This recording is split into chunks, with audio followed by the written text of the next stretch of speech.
Understanding emotions is a huge topic that has been investigated from different angles and views. And after all, emotions are what makes us human and what distinguishes us from other species. And in this video, my concern is to bring closer the topic of emotions to you through the lens of human design. And if you don't know me yet, my name is Leandra. I'm a human design specialist and I also work in the holistic health field. And if you want to work with me, you can find all the links down below. So let's get started to look at emotions through the standpoint of human design. So when we look at our chart, and if you have not calculated yours, I would highly suggest that you download my app Halo, which is for free, where you can calculate your chart, have it hopefully in front of you, and see everything about yourself and your individuality. So if by definition you are emotional authority, and we'll say that on the app, then you are an emotional person.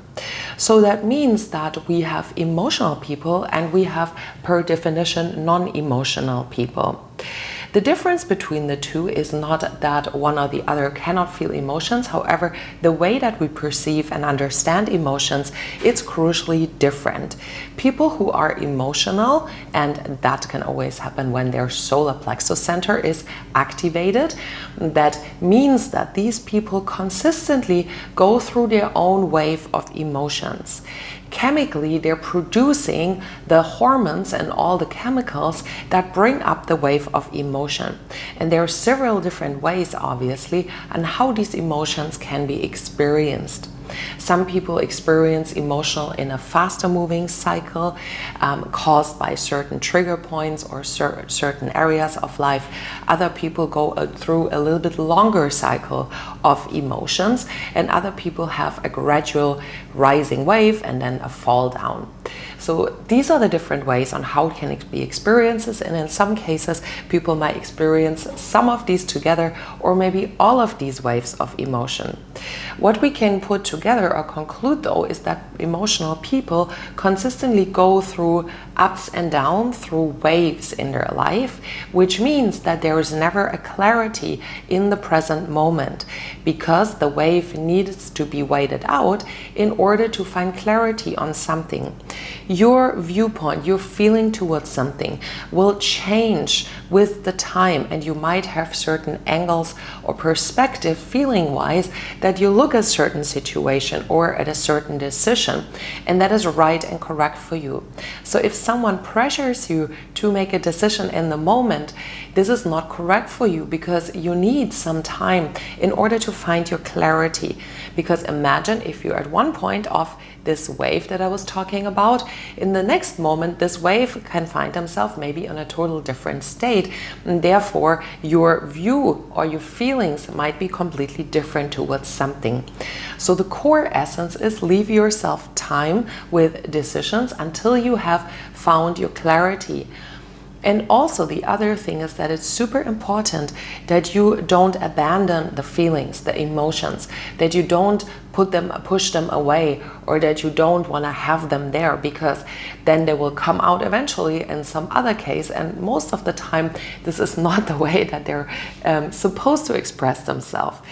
So the idea behind that is that you really tap into your emotions, allow them time and space to feel, to maybe channel them into creativity, or to communicate about them, or to put them in some sort of physical exercise, whatever the case may be true for you. And we can see that very detailed in a human design reading, which you can book with me down in the links below. So we will go deeper into your personal wave and how it expresses for you and how you can handle it better. But with this wave, you need to explore it. You need to let the feelings in, allow the feelings in. Because if you push them away, they will express themselves in the unhealthy version of things.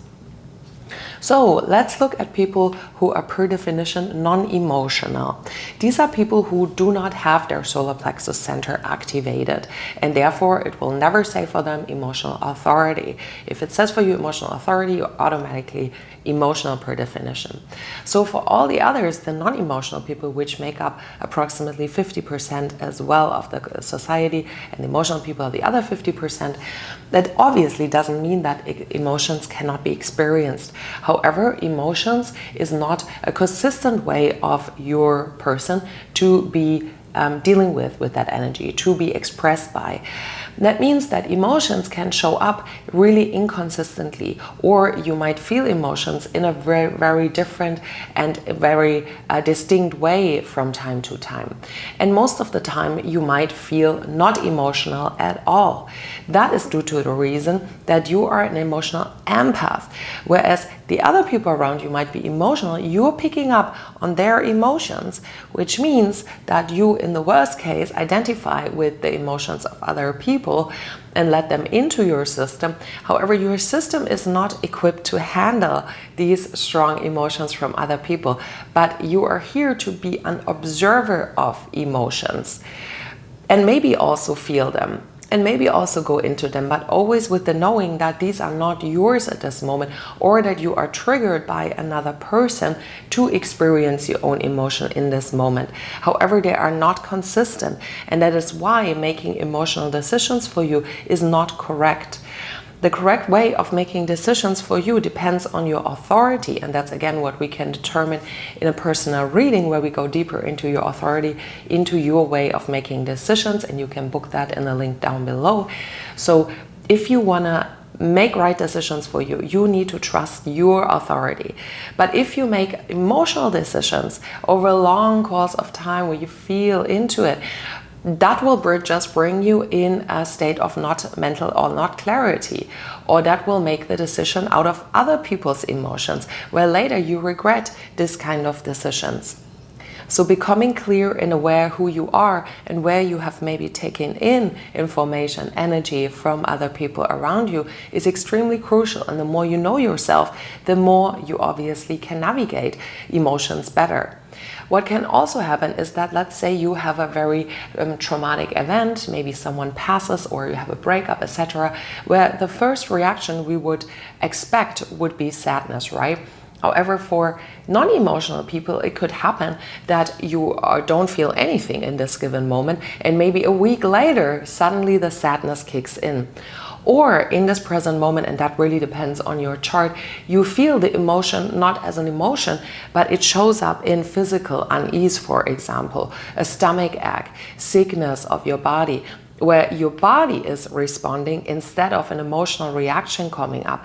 And that is something that we can again see and clarify in a personal reading the best, because it really depends on how your chart is put together. So the reaction to an emotion can be an extreme different one from person to person. However, if you're non-emotional, you could have them really time delayed or showing up in a different way. And you ask yourself, why am I not sad right now?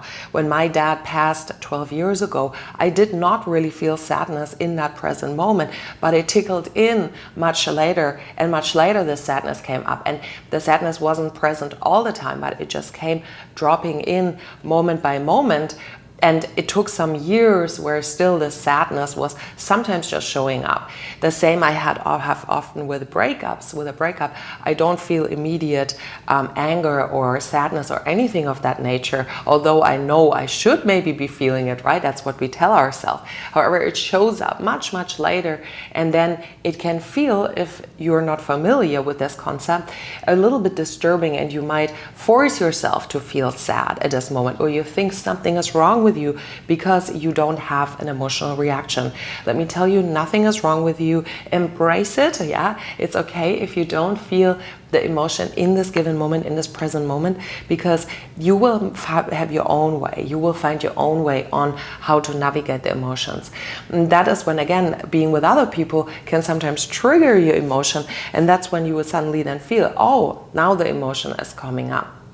In both sides, in the sad side, in the angry side, but also in the high sides, right? In like ecstasies or happiness, joy, bliss, all these other emotions that will also be triggered by other people around you. And you might find yourself sometimes in environments where you really can feel it, that like these emotions are coming up for you, also the high emotions. And that's the other thing to be really mindful of. Let's say you are in a dating process and suddenly you feel so high on love, all these emotions, although you're not emotional, and that can really pull you into that person's presence, although maybe that person is not good for you on all levels, but you're just feeling this intense emotion from the other person and you're just reflecting it back. So basically what happens is that non-emotional people will always be a mirror for the people who are emotional. So if a non-emotional person is together with an emotional person, the emotional person will go through their waves, and the non-emotional person will, in whatever way, reflect and feel the emotions of that other person. And that, as you can already imagine, is sometimes the formula for disaster, because if the emotional person doesn't know how to handle or navigate their emotions, they will maybe put it outwards and will be even more triggered when the non-emotional person is reflecting back the emotions, which then can lead up to a huge fight. And both don't even know what is happening, and both don't even know where this is actually coming from. And that's where a partnership reading can actually be really helpful, because then you understand what exactly is happening here, if that's you, and what kind of dynamic do we have in a situationship, I'm saying, in a situationship or in a relationship. So if you want to book a partner reading, I'm also doing these. You can again find all the links down below. So concluding everything together, there's emotional people who go through their own waves, there's non-emotional people who feel the emotions very strongly from others, and ideally just are observers of the emotions of other people and not let them be their own emotions and don't make decisions from them. Whereas the emotional person needs time to feel into their emotions, and once emotional clarity comes up, then it's the right point to making right and correct decisions. So if you have listened until here, you might want to subscribe or check out more videos like these. And if you want to come with me on a retreat in Ibiza, where you learn all about your individuality, I would be so happy. There's 10 limited spots only, will happen end of July, August. And you can find, again, all the links down below. And I would be so happy to see you there in person. And with that being said, I'm sending you so much love, and bye for now.